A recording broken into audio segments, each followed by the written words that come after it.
Hello guys, आज आपण आपल्या पहिल्या ब्लॉगला सुरुवात करणार आहोत. तर आज आपण बनवणार आहोत अख्खा मसूर. त्यासाठी आपण मसूरला छानपैकी धुवून घेतला आणि त्यामध्ये टमाटर, कांदा आणि मिरची ॲड करून ते 3 शिट्या व्हायला कुकरमध्ये ठेवली.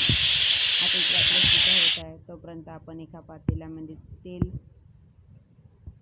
तेल गरम करायला ठेवले. त्यामध्ये तेल गरम झाल्यानंतर त्यामध्ये तेजपत्ता, कांदा, अद्रक लसूणचा पेस्ट आणि कांद्याचा पेस्ट खूप मिक्स आहे, त्यामुळे मी कांद्याचा पेस्ट अलगून टाकलेला नाही आहे. आणि त्याला चांगलं आपण शिजवून घेऊया आणि तेल सुटेपर्यंत. त्यानंतर त्यामध्ये आपण टमाटर ॲड केलं आणि ती टमाटरलासुद्धा छानपैकी आपण शिजवून घेऊ.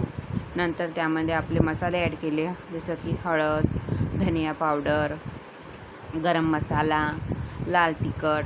आणि हे लाल तिखट टाकल्यानंतर तुम्ही तुमच्या भाजीच्या अकॉर्डिंग मसाले ॲड करू शकता जेवढे वाटत तसे. आणि मग हे सगळे मसाले आपण चांगल्या प्रकारे परतून घेऊया, शिजवून घेऊया तेल सुटेपर्यंत. आणि मग ही मसाले शिजले की त्यामध्ये आपण आपली मसूर टाकू. तुम्ही बघू शकता कशा प्रकारे आपले मस्त मसाले तेल सुटत आहे, शिजत आहे आणि तेल सुटत आहे. तेल आपण यामध्ये पाणी ॲड करूनला 2 मिनिट तसेच झाकून ठेवूया.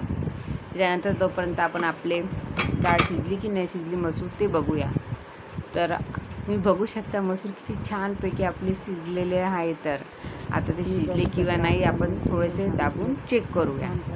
त्या आपण एकदा ते चेकसुद्धा करूया.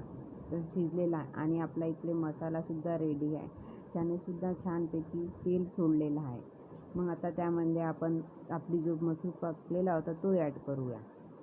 तुम्ही बघू शकता किती छान प्रकारे भाजीने आपल्या तेल सोडलेलं आहे. तर आणि मग आपल्याला जेवढं वाटेल त्यानुसार आपण अकॉर्डिंग पाणी ॲड करू. आणि इकडे एका साईडला आपला भात पण तयार झालेला आहे आणि कणिकसुद्धा मळून ठेवलेली आहे.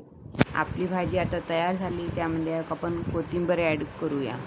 आणि आज आमच्या घरी वड्यासुद्धा बनवल्या आहे मूग डाळीच्या, तेसुद्धा काम त्याचं चालू आहे. आणि आपली फायनल डिश तयार आहे, जेवण चालू आहे, या जेवण करायला.